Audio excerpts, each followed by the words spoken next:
नमस्कार. आपण पाहत आहात ऑनलाईन धाराशिव न्यूज.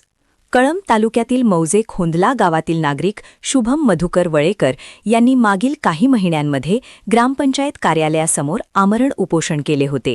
ते आमरण उपोषण स्थगित करण्यासाठी प्रशासनाने त्यांच्या मागण्या मान्य करत लवकरात लवकर चौकशी करू असे लेखी आश्वासन दिले होते. त्यानंतर शुभम वळेकर यांनी आमरण उपोषण स्थगित केले होते. या स्थगित उपोषणाच्या अनुषंगाने आज सार्वजनिक शौचालय बांधकाम, पाणी पुरवठा आणि टाकी दुरुस्ती या 3 कामांच्या तक्रारींबाबत चौकशीसाठी पथक गावात दाखल झाले. ग्रामीण पाणीपुरवठा जिल्हा परिषद उपविभाग कळंबचे उपविभागीय अभियंता दत्तात्रय पाचंगे सर आणि त्यांचे संबंधित कर्मचारी प्रत्यक्ष कामाच्या ठिकाणी पाहणीसाठी आले. पत्रानुसार चौकशीदरम्यान उपस्थित राहण्याबाबत तक्रारदाराला आधीच कळविण्यात आले होते. तक्रारदार आणि प्रत्यक्षदर्शींच्या म्हणण्यानुसार पाणीपुरवठा योजनेतील पाईपलाईन जुनीच असून जुन्याच पाईपलाईनला थोडेफार नवे पाईप जोडले गेले आणि त्यालाच नवीन म्हणून बिल उचलण्यात आले असल्याचा गंभीर आरोप तक्रारदाराकडून करण्यात आला आहे. या मुद्द्यावर तक्रारदाराने संबंधित अधिकाऱ्यांसमोर थेट भूमिका मांडली. आता चौकशी अधिकारी नेमका अहवाल कसा सादर करतात याकडे तक्रारदाराने संशयाची भूमिका व्यक्त केली आहे. समाधानकारक चौकशी अहवाल न आल्यास लवकरच पुन्हा एकदा जिल्हाधिकारी कार्यालयासमोर आमरण उपोषण करण्याची तयारी असल्याचा इशारा त्यांनी दिला आहे.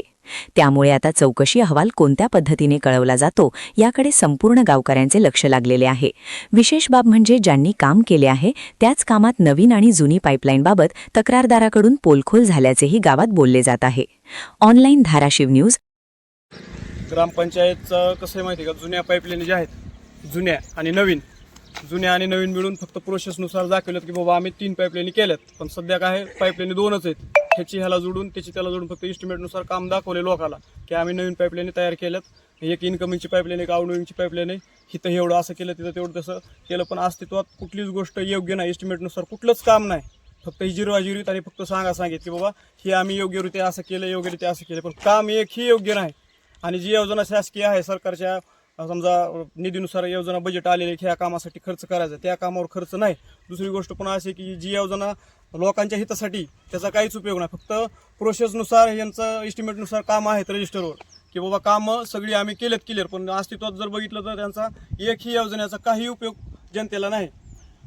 जनतेने ह्यांना निवडून दिले असेल की बाबा गावचा विकास व्हावा, गावातील कुठलेही काम असेल तर त्या कामाचं पुरेपूर म्हणजे चांगल्या पद्धतीनं त्याचा सगळ्यानुसार ठराव घेऊन ती काम योग्यरित्या पार पाडावं. पण ती काम त्यांनी पार पाडले फक्त कागदावर आहे. ती काम अस्तित्वात बघायला जर गेलं रिअलमध्ये तर ती काम त्याचा काहीच उपयोग नाही जनतेला. आता चौकशीला आले होते, मग ते अधिकारी काय म्हणले? चौकशी त्यांनी कुठं उकरून बघितलं का, पाईपलाईन केली का नाही? ती आपण मुकू ही करू, तुम्हाला आम्ही अहवाल देऊ सांगितलंय. आणि ग्रामपंचायत जे सांगणारे काम करणारे समजा ठेकेदार आहे की बाबा आम्ही काम केले, ह्याच व्यक्तीच्या लक्षात नाही की बाबा आम्ही कुठं काम केलं ही सुद्धा. आम्ही जर त्यांना विचारलं की बाबा तुम्ही नवीन पाईपलाईन कुठून केली, तर ही म्हणते ही इथून असं असं जरा इकडून घ्यावं लागते, जरा इकडून घ्यावं लागते. म्हणजे काम कुठं केलं ही सुद्धा ह्यांच्या लक्षात नाही. म्हणजे केलं नाही काम त्यांनी केलेलं नाही. जुन्याला नव्याला जुनं करून फक्त यांनी कागदपत्र दाखवले की बाबा. आणि तुम्हाला इस्टिमेट देताना किती म्हणजे खर्च किती दाखवला त्याच्यावर? खर्चानुसार खर्च किती एक समजा अंदाजे 2 लाख रुपयाची जर त्यांनी रक्कम दाखवली असेल तर ऍक्च्युअल 2 लाख रुपयाचं कामच नाही ना. जी आता समजा वस्तू पोर्टलनुसार ते म्हणतात आम्ही ही वस्तू 100 रुपयाची असेल तर 300 रुपये त्याची किंमत दाखवली असेल, पण ती ऍक्च्युअल 300 रुपये किंमतच पाहिजे ना त्याची.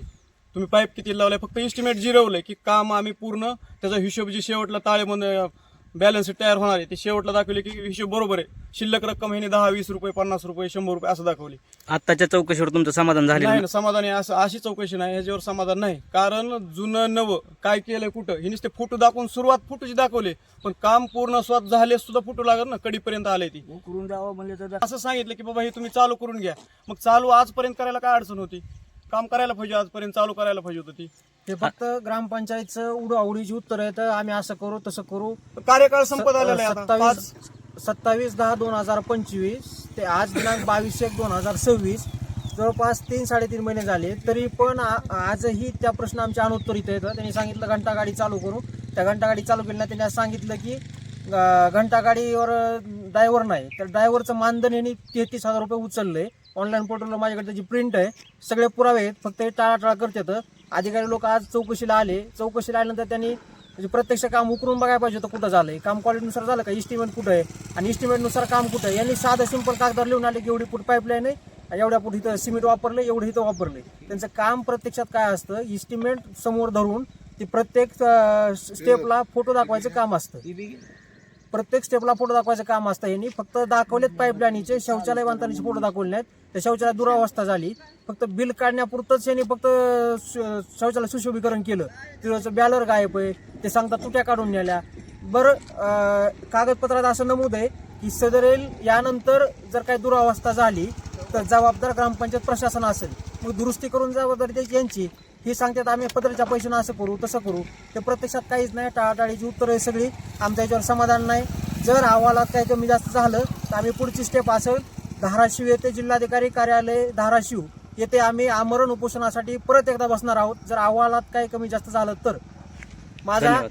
या अधिकाऱ्यांना सुद्धा सवाल आहे आणि त्यांना एक सांगणं आहे, माझं विनंती आहे, तुम्ही अहवाल ज्याप्रमाणे काम झाले त्याप्रमाणेच तुम्ही अहवाल द्या. जर अहवाल जर बदलला गेला तर यानंतर उपोषण कलेक्टर ऑफिस समोर होणार आहे. एवढं बोलून थांबतो. धन्यवाद.